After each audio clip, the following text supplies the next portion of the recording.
Isang bundok sa Pilipinas na hugis babaeng nakahiga o natutulog. Ito ang Mount Makiling. Ang Mount Makiling ay isa sa pinakamahiwagang bundok sa Pilipinas na matatagpuan sa pagitan ng mga lalawigan ng Laguna at Batangas. Ayon sa mga kwento, ito raw ay isang diwata na kanilang binasi sa hugis ng bundok na parang isang babaeng nakahiga o natutulog. Ayon sa Filipino folklore, ang bundok na ito ay isa raw itong diwata na nagngangalang Maria Makiling.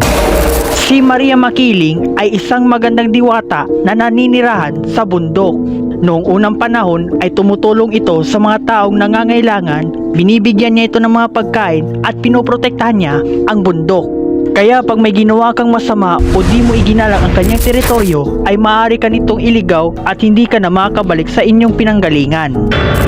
Marami ng kaso ng mga taong nawawala sa bundok at hindi na ito nahanap. Sinasabi nila na sila daw ay kinuha raw ni Maria Makiling. Sa kabila ng kwentong ito ay hindi makakaila na isa ang bundok na ito sa pinakamagandang bundok sa Pilipinas na hanggang ngayon ay dinarayo pa rin ito ng mga turista.